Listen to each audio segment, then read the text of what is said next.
I'm Daniel, and this is a story I never thought I'd tell. It wasn't supposed to be anything unusual, a late-night drive home after a long day. But what happened that night still haunts me, lingering like a shadow I can't escape. It started with a stranger on the side of the road, a simple decision to help. But sometimes, the kindest choices lead to the darkest places. What I experienced that night wasn't just strange, it was terrifying. This isn't just a story. It's a warning. Stay with me, and I'll take you back to that night, where everything began. I went to my friend's house that evening to attend his mother's funeral. It had been a long, emotional day, and after spending about 5 hours at his house, I finally decided to head home. It was already pretty late when I left, around 11 p.m. The night air was chilly, and there weren't many cars on the road. I remember just driving, lost in my thoughts, trying to shake off the heaviness of the day. But then, something caught my attention. I saw someone standing by the side of the road, and she waved towards my car.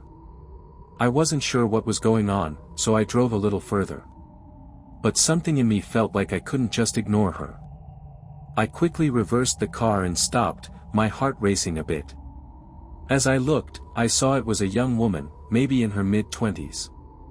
She looked a little shaken, standing there in the dim streetlight.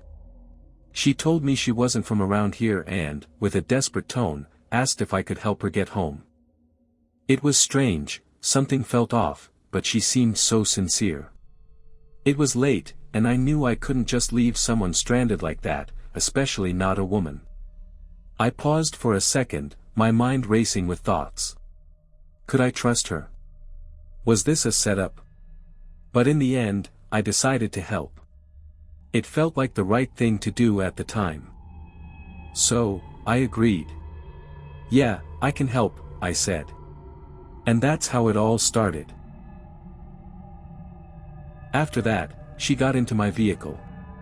As we began our journey, I casually started asking her about herself, hoping to make the ride a bit more engaging. However, I found it difficult to hear her clearly because the radio sound was too loud. I quickly turned the volume down and resumed the conversation. Despite my efforts, her answers remained brief and to the point, almost distant. She responded to my questions, but there was something about her tone that made me feel a bit uneasy. Her clipped replies, combined with her somewhat reserved manner, left me feeling nervous and unsure of how to continue the conversation.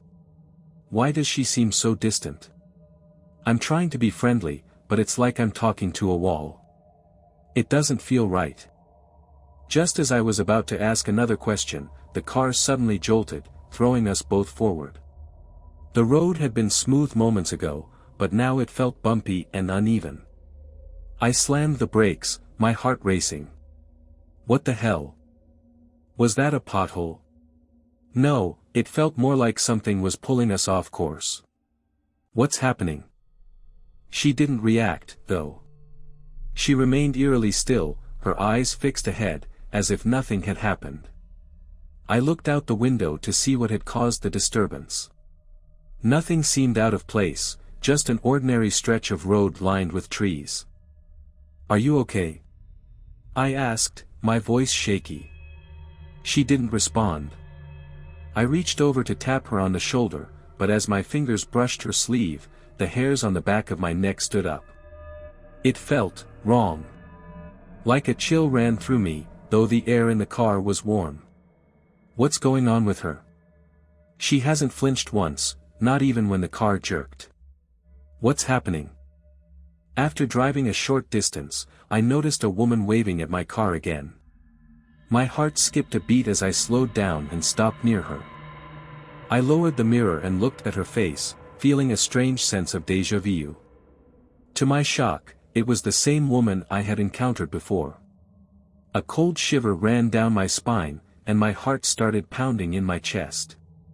Every muscle in my body tensed, as if a sudden wave of dread had washed over me. No, no way. This can't be happening again. It's like I'm stuck in a loop. Why is she here? Why am I here? I quickly glanced behind me, my breath catching in my throat. The woman who had been speaking to me earlier was now standing right next to my car, mere inches away. But what made my blood run cold was the fact that she was not sitting inside my car anymore. The air felt heavy, and the night seemed unnaturally still. This is it. This is the moment when everything goes wrong. A wave of panic surged through me, my instincts screaming that something was terribly wrong. Without thinking, I slammed my foot down on the accelerator, the car jerking forward as if it, too, wanted to escape. My mind raced, my hands trembling on the steering wheel, desperately trying to comprehend what had just happened. But no matter how fast I drove, the eerie sensation that I was being watched, followed, never left me. The fear gnawed at me, a relentless, growing presence in the back of my mind, as I sped into the unknown, not daring to look back again. As I sped down the road, the weight of fear pressed down on my chest, making it hard to breathe. The headlights flickered again, casting strange shadows on the road ahead. My hands were clammy, and my heart pounded in my chest. I could still feel her presence, lingering, like a dark cloud hanging over me. Every time I glanced in the rearview mirror, I half expected to see her face, staring back at me from the back seat. But each time, it was empty. Then, the car jerked. A cold wind rushed through the car, even though the windows were all shut. I looked around, but everything felt off. The road stretched on too long, twisting in ways that didn't make sense. It was as if the world around me was warping. Suddenly, the radio crackled to life, the static buzzing loudly. I froze. Through the noise, I heard it, her voice. "Why are you running?" My breath caught in my throat. How was this happening? I slammed on the brakes, and the car skidded to a halt. The engine sputtered and died, leaving only silence.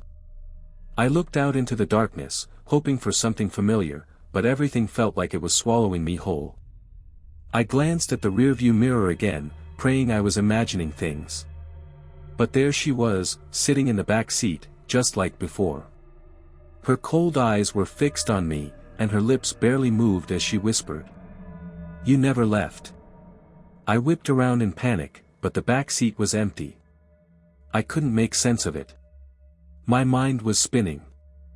When I turned back to the road, a wave of terror hit me. The familiar trees and road signs were gone. In their place were endless, twisted roads, all surrounded by thick, swirling fog. Then, through the fog, I saw her. A small, dimly lit figure standing just ahead. I could barely make her out, but I knew it was her. She was waiting for me. I tried to start the car, but it wouldn't budge. The engine refused to cooperate, frozen in place. The panic inside me grew, my hands trembling on the wheel. Her voice came again, but this time, it wasn't distant. It was right behind me. "Welcome to your final destination." I turned around, but the back seat was empty again. There was no one there. The fog thickened, closing in around the car. The air grew heavy, suffocating, and I felt like I couldn't breathe. The last thing I heard was her whisper. "You should have never stopped." And then, everything went black. Saying that, she immediately started squeezing my neck, and I woke up with a scream, gasping for air. My body was drenched in sweat. My heart was pounding so hard I could feel it in my throat. "Please save me," I shouted, clutching my chest, my mind still spinning from the nightmare.